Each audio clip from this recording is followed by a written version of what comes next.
Okay, hello everyone. I hope everything is going well. Tyler Bryden here, co-founder and CEO of Speak AI.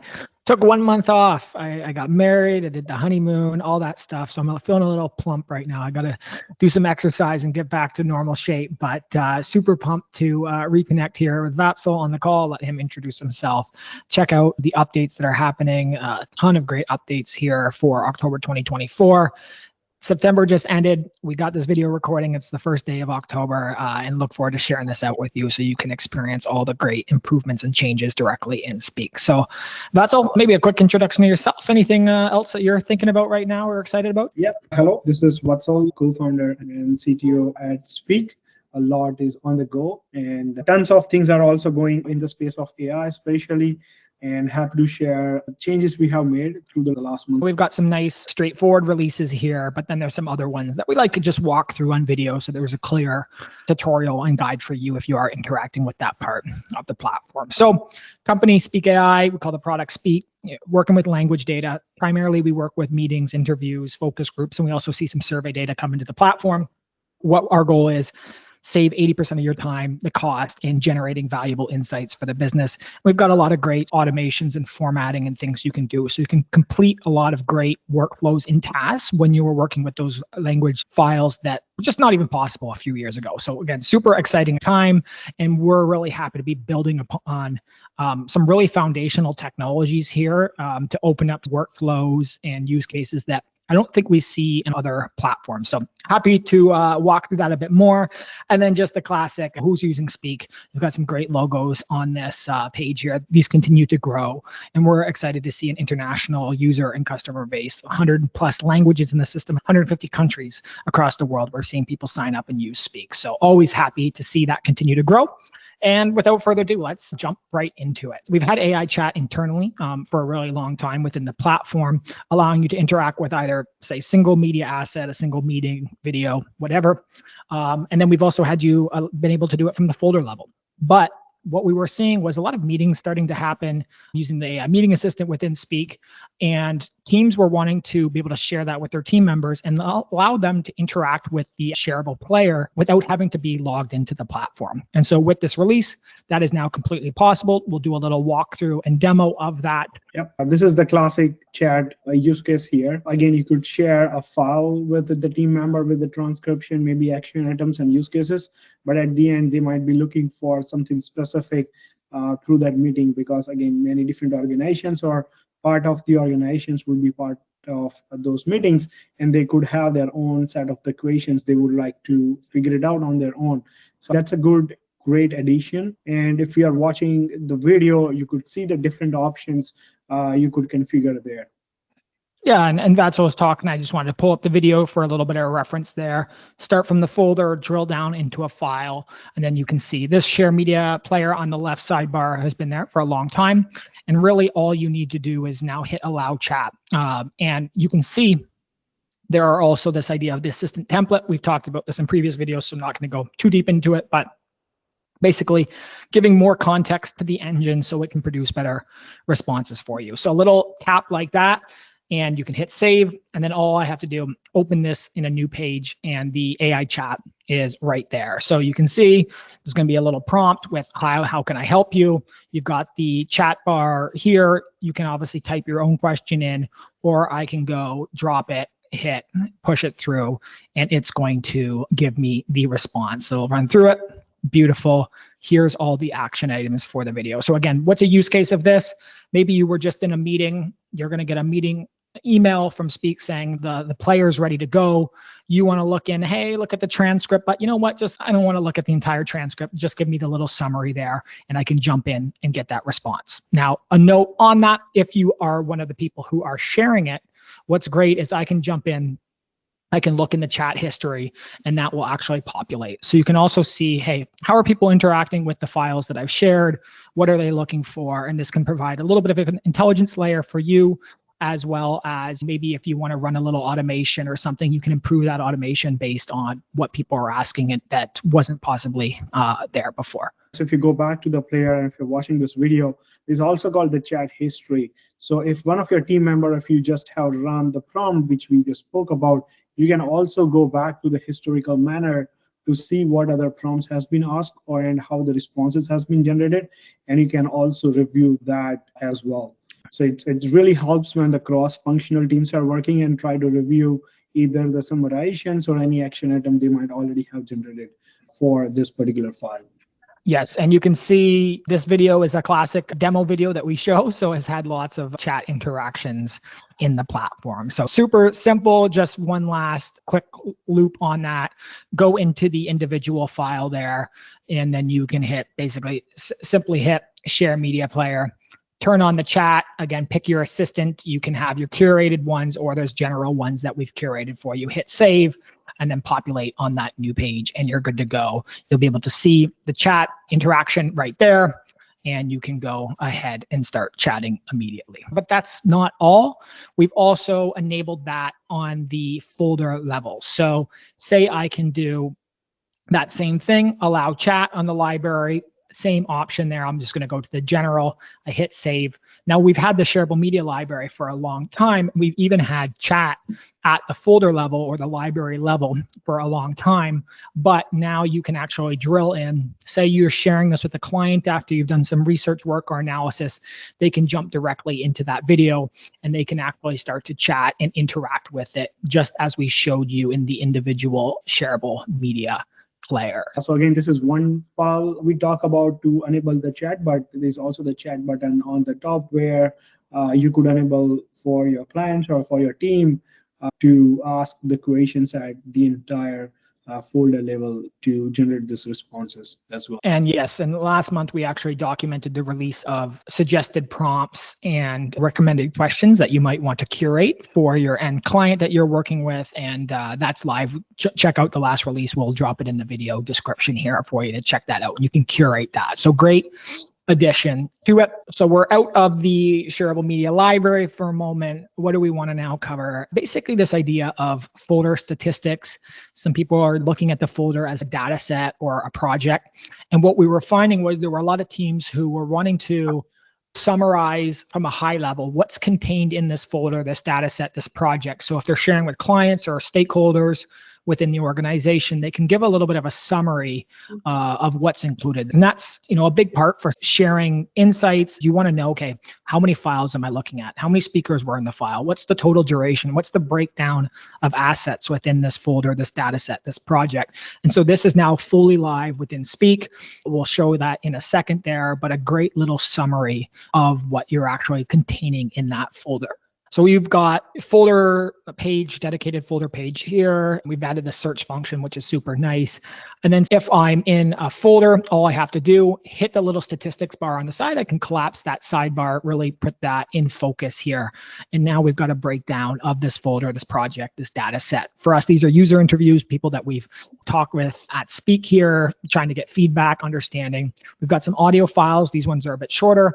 And then we've also got some videos there. So total videos, the number of speakers that we actually spoke to. Maybe some of these speakers are labeled properly, maybe they aren't. If you label the speakers, you'll see an even more accurate breakdown of the speakers who are in that data set. And then again, if there was text documents in there. And what's nice on this case is you can actually see broken down by media type, the actual inputs of file, the uploads, and the count by date. So we can start to see when we originally populated this all the way to today, as well as a breakdown of file type and then even duration by file. A couple of things I would highlight, which just added as a nuances building this. So if you review the file types, there's also the percentage breakdown there as well. Maybe, again, this is like maybe 10, 15 files in this data set, but if it is more, it's the breakdown percentage of audio, 11% video and text. And the same thing applies for the duration as well. Let's say the video contains most of the file, which is, I guess, 99% if I'm correctly reading. So that's, the statistics. And again, a couple of things we'll add, which is the filter, the statistics by the dates. So let's say last 3 months, 6 months, a year, or all time. Again, this is displaying all time date filter, but if you have for the large data set over years, that will be easily visible to just know, okay, how much you used last month versus last 6 months and so on and so forth. Yeah, and this is, as always, the V1 of this. So if you have things that you're looking for over like a high level representation of a data set or folder within your application or in your account, let us know. We always love getting feedback, and we want to continue to improve this. But this was our first attempt based on some feedback that we've got from users and customers. We hope you like it. Gives you that nice summary. And again, this is very easy and accessible to hit with the statistics icon on that left sidebar. So this one, I personally, I'm a data guy. I love analysis of data. I always find this part super exciting. In the last month, we actually released this entire new upgrade to the Explore Insights page, which allowed you to do comparison of data sets. And we're not going to go too deep into that because that could be 30 minutes right there, but that's covered in the previous video and release that we've gone through here. One thing, as we walked through this with some of the customers and partners that we're interacting with, we realized, hey, we allowed you to compare data and do a field breakdown, but we didn't allow you to just do a field breakdown without comparison. So this was something that we saw immediately as we did a little demo walkthrough and corrected that. So we can now, without comparing data sets, say you're just looking at a folder and you've populated fields. And I know there's a bunch of concepts here. All of these been covered in previous releases. So feel encouraged to go check those back out, check our documentation, or just send us a message if you have any questions on this. But basically, if you've populated a field and you want to analyze that breakdown, you can now do this very quickly on the Explore Insights page, and you don't need to be comparing two data sets.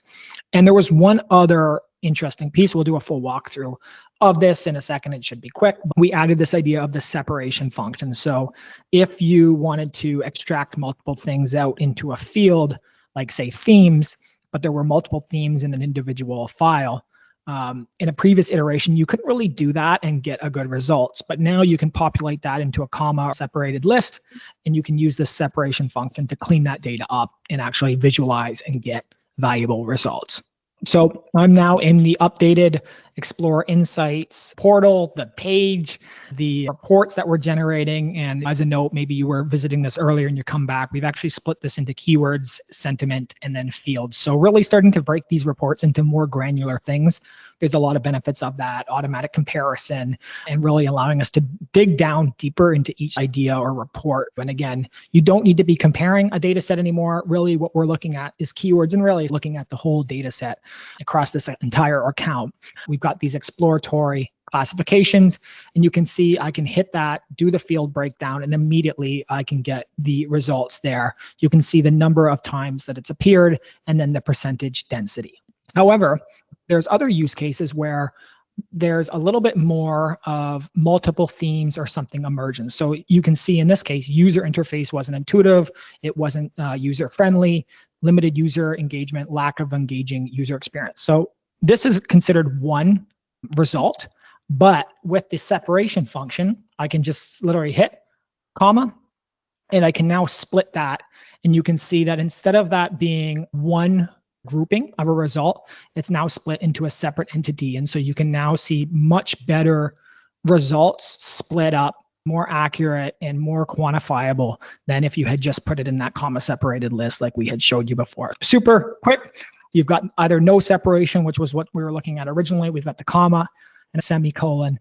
And when you're in prompt mode, you're doing the AI chat and you're mapping something to the field. I know I'm saying a lot of things here right now, but say you're saying, hey, give me a list of themes in comma separated form from most concentrated theme to least concentrated theme within a file. Go from top to bottom. You can easily do that, separate it by comma, and then use the separation function to analyze and get that result. So great addition to the platform and really allowing you to do a lot of analysis that wasn't possible in general a couple years ago, but even in the platform of Speak just a month or so ago. So super excited to share this. And I do have a full dedicated walkthrough on this that I've included in the update for you to check out.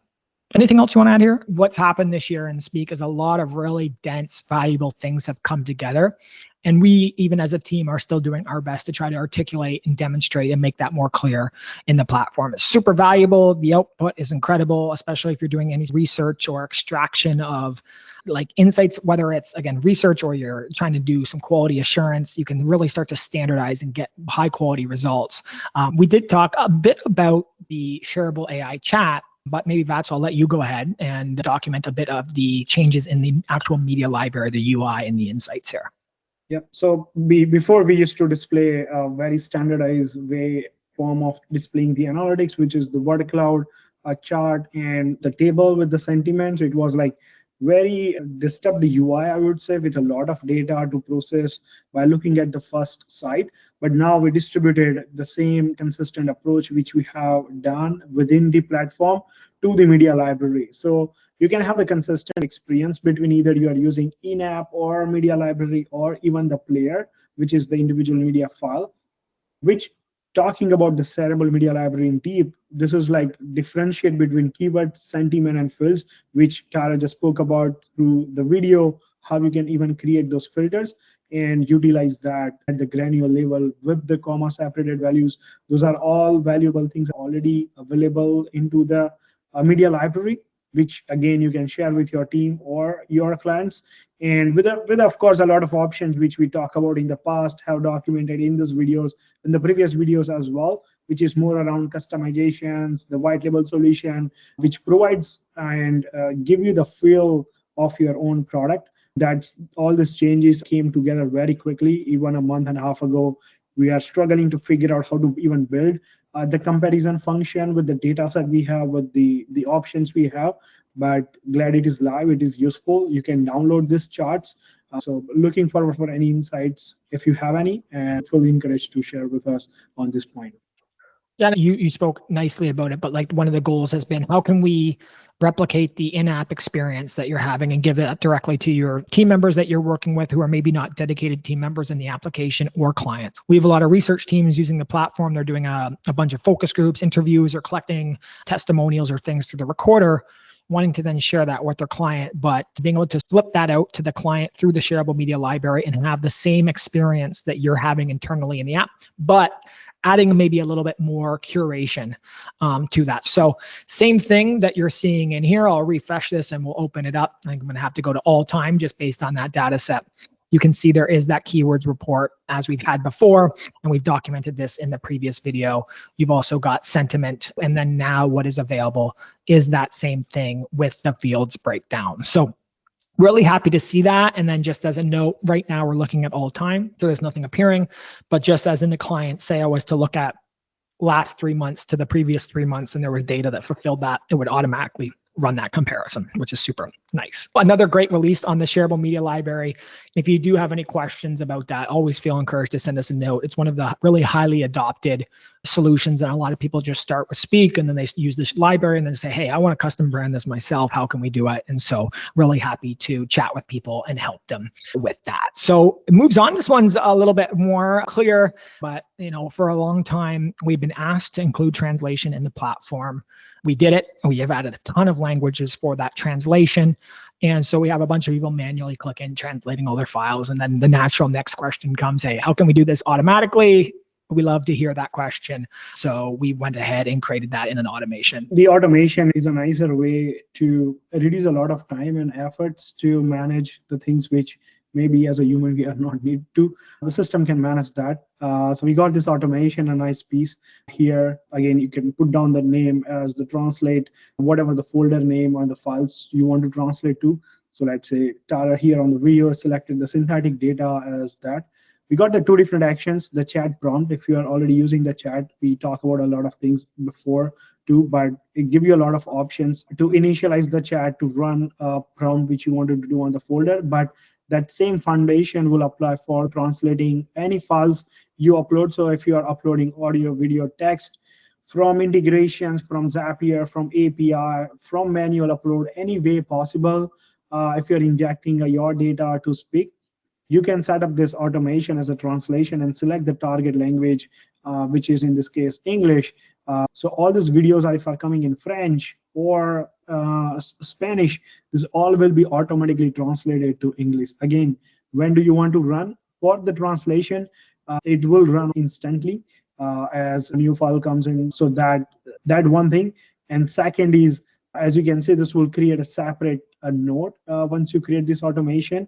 And this is live. So if you upload a new file into the synthetic data, the file will be automatically reanalyzed with the nice name update with the translation language. You can see this one originally was in English, translated to Portuguese, so labeled and created as a separate text note within the platform. So instant, set up that automation, reduce the manual work within Speak, and still get those high quality translation results immediately there. We're jumping a little bit ahead, but just while we're on this translation, a continued request for us has been, hey, how can we do this if you've got audio and video? How can we translate? How can we keep that in the same file? So that's something that we're super excited to be working on here. And so if you're in the audio and video, I jumped a little bit ahead to what's next, but let's keep on a nice topic. And so a little drop down here. And then if you're interacting in that language, you also see that experience where it's starting to hover and guide you through it. So just to let you know, if you're saying, hey, I love the translation, I don't want the separate text note, I want to interact with audio and video, it is coming. And that same idea with the automation, we will start to work into that same flow there as well. So just a little teaser on what's coming next. Then we jump into a little bit, maybe a little niche for people, but this is important for anyone who's used the Embeddable recorder, which has been a big function within the platform that people have used. If you haven't checked it, we have a dedicated page on the Embeddable recorder, allows you to capture audio video from almost anywhere in the world, any platform.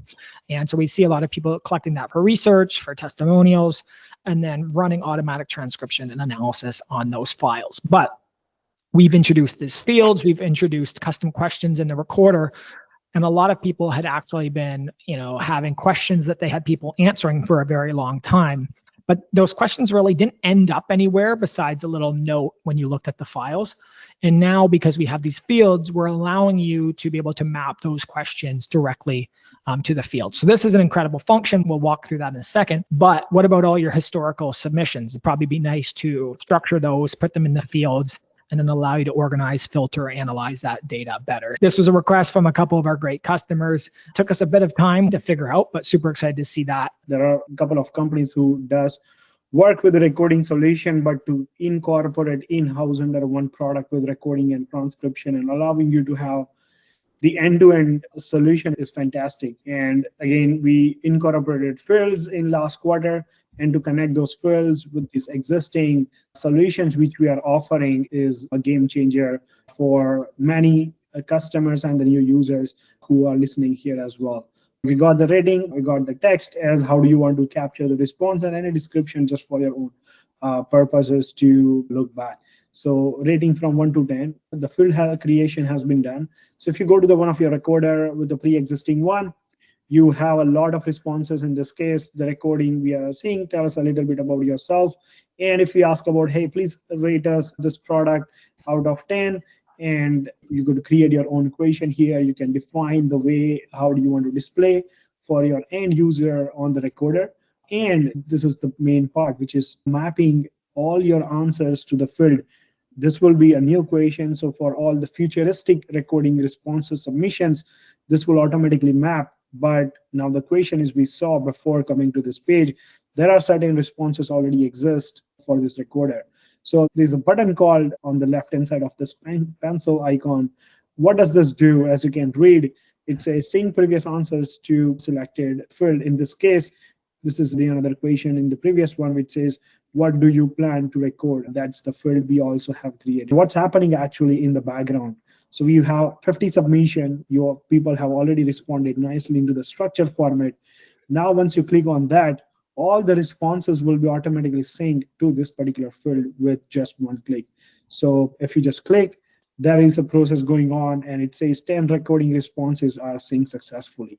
So if you come to this file where you can see a field mapping in the bottom of the menu options, and if you go there, what do you plan to record? It says data. So now what happened here, that these responses are now nicely mapped to these fields.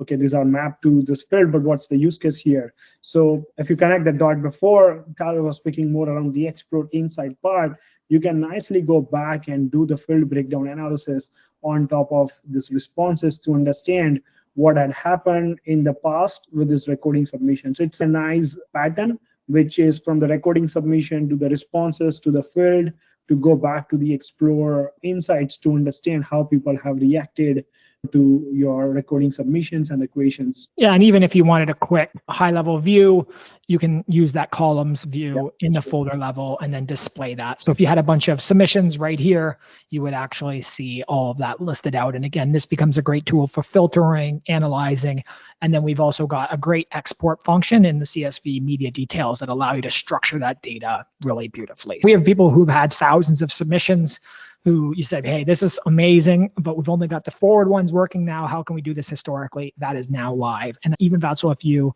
wanted to update or change this around, you could resync that and you're all good to go. Maybe a small life improvement, but that would, if you say you got 1,000 recordings, that would take you probably 100 hours to fix.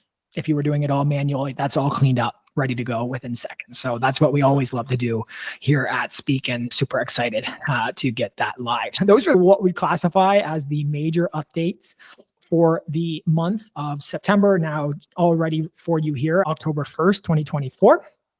And there were a couple other product updates here, so I'll let you bang these out real quickly here, and then we'll jump into what's next and wrap this up. Okay, so the first one is the character limit increased for you to write down the long form of prompt. And again, when we initiated, there are certain limitations how to feed to this large language model and generate the better responses with the fine tuning and all. So now allowing a user and a customer to write down the longer form of the prompt the way they wanted to capture the input, which is very crucial. Again, increasing the limit might be looks minor on a front, but also to make sure when we try to generate this responses does not cross the limit and have the enough context to generate a response from the user's information. Vatsal? We double the amount of characters right now. Yeah. So when you're, I believe, we're at 10,000 here now, 10,000 characters. We doubled that. So as you're typing in this, if you maybe were hitting a limit a little bit earlier, that has now changed. You can basically double the amount of things that you're prompting or adding into the query that you're doing. And this isn't always necessary. We're not seeing people do that all the time, but there are some instances where there's a large piece of data going in that needs to be included for the analysis. So that gap is now fixed up. Okay. And another piece here, while we're looking at this file itself, you can see the little retranscribe icon here. Maybe you did it in English US, but you realized I should have done this in English, British, or whatever that was. You can easily go in here, see the current language, and then choose the variation that you want, go in and hit retranscribe. So if you had done this previously, you would have had to message us through live chat. We would have had to handle this for you. So good for you. It's good for us, and really trying to help you get access to things more quickly as you need it. So you've got a great little flow, and that will create a new media file for you. And after that, like two more addition here, like faster loading for AI shared responses and explore insights for the user front. I hope you will feel faster. I just saw a response on the support system we use. Person said, I feel the system is performing faster than before. The same person had messages 2 months back on the support that it seems a little bit of delay there to generate the insights and stuff. So we will take it and improve a lot of core foundation workflow, how we generate these insights at the folder level or even at the account level. When you set all this a dynamic filter, it's not static, it does not pull up maybe for 10 file, 100 file. In our own account, there's like thousands of files sitting from past 5 years and more. So that's reduce a lot of latency. You can have a better experience, improve the performance, and again a lot of bug fixes along that nature. But again, hey, if you're using it, hope you will feel it faster, quicker, and more accurate at the end of the day. More important. Nice to get that message, and I feel it personally myself. And even walking through some of these things today, there was a lot of data sitting in these accounts, but it loaded really quickly as we were going through. So I love to see that. And then the last thing in this note, a little bit behind the scenes, but really trying to improve the workflow we interact with our payment processing system as Stripe. And there was a big update to that to handle payments and cards better, especially if you are in certain regions that maybe have, 3DS, authenticate other verifications or authentications needed by banks. So behind the scenes, just trying to make it smoother for you to transact on the platform and get your work done. The blocker where a lot of times the transaction would be under the pending state, because as a system, we need to verify that this is not a dummy card, and also how that Stripe works as well. So it does a lot of check mark, and one of the check mark requirement implement is, which is a 3DS, and like how we interact with the other system. So again, when it comes to our system, we need to execute, we need to implement that behind the scene. So it's nicely done. Security layer has been added, making sure your cards are secure, only utilized for those kind of transactions, and also give you the security check there from Speak and also from the Stripe. So that really helps. Hoping to see more successful transactions again for the users, so they don't need to wait for any confirmation pending or any kind of those hurdles moving forward. Yeah, and that jumps right into our final section of what's coming next. And one of the things that we've been working through and promising for a while is other payment options, especially for certain countries or regions that maybe don't have credit cards in the same way that other areas or regions have. And so PayPal has been that payment processor of choice. As always, you're setting up a new system. In this case, when it's payment, not only do you need to do the development for that, you need to go through the legal and financial verification for that. So we're very close. We hope here in October, we'll have an update for you in the next version of this that you can now use PayPal to process balance, payments, media charges, and then even your subscriptions yourself. Super excited to get that live. Documents submitted, licenses, incorporation documents, all of that great stuff. That's for a reason. You want to keep payment secure. You want that validation from the providers, and same thing that Stripe did when we first set up. Then just last couple points, recorder statistics. So similar way that we've had the folder statistics this month, we're really adding this idea of statistics in the recorder submission area, and a little bit variation on what those statistics may be. So if you have any ideas, or you're using the Embeddable recorder and you have some ideas for us, feel encouraged to send us a note. That's in the pipeline here right now. And we even have some ideas around, what locations are people submitting from, and then also breakdowns of the answers and responses that you're getting through that recorder. Add on that, so it's one recorder statistics, but we also share starting on this call the embeddable media player in the media library. Yes. So that is also the another layer of statistics to understand how even people are, or maybe your clients or your team are interacting, and from which part, which devices, to get you more granular information on how they are actually integrating when you share. Right now, you only can see the total views, which could be 1,000, but you don't have the more understanding on those 1,000 views are coming from. So I'll put a note on specifically this update here that it's not just a recorder, it's actually the embeddable media players and then the library itself. So much more granular and valuable insights coming from that. So any thoughts, if you shared one of those in the past, you say, hey, I want to know this, let us know and we'll try to include that in the report there. We've talked about the translation, so look forward to sharing some notes on that at some point here. And then this one's been in the queue for a while. I'm not sure exactly where it is in the priority log, but integrating with Slack, which is obviously a system that a ton of people are using. So really that brings us to the end of the October 2024 edition. As always, you are welcome to book a call with us. If you're already a customer, you most likely have seen another link before, which is specific to a customer meeting. You can use that. But if you're engaging with us for the first time, you can use this link, share some details, and we're happy to jump on a call. And just a quick note, you can see on G2 that we're getting some more badges on this G2, continuing to be leaders in transcription, AI meeting assistant, and text analysis. So super happy about that. As always, you can build your perfect plan. We continue to refine this, optimize pricing, optimize the flexibility that you have, and you can configure this, see the changes in real time, and then move forward with the plan that you want to build. And again, any questions for us, never hesitate. G2, we love G2, continues to share the value that we're giving. So if you are a user of Speak, your experience with the platform, and you want to leave us a G2 review, we will incentivize that with a balance add to the account that will never expire. And so we really appreciate that. If you want to do it out of the good of your heart, you can. We would obviously love that. And we've seen a bunch of people do that. But if you do, send us a note, a link to the actual review you left, and we'll share that 25 balance so you're good to go.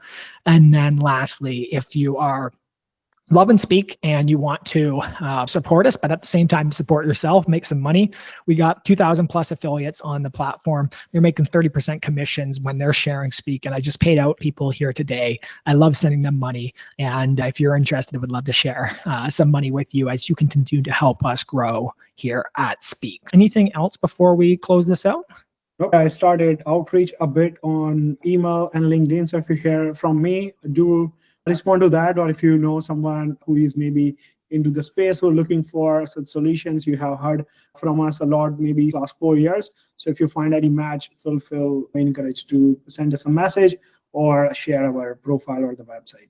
As you can see, Vatsal's no longer just a technical engineer. He's now a sales engineer too. And anyone who's put so much work into a great platform like we have at Speak wants to see it grow. And so we'll continue to work on that while honoring the needs and requests from the users and customers who are on Speak. As always, very excited to share these updates with you. Appreciate you tuning in. This will go out in an email. We've got a dedicated page, and we'll also chop up some of these clips and share them out for you so you get a little bit more granular guides on some of these great releases. So Tyler Bryden, co-founder and CEO, thank you as always. Awesome. Thank you so much, everyone, for viewing this, and have a fantastic one. Awesome. Thank you.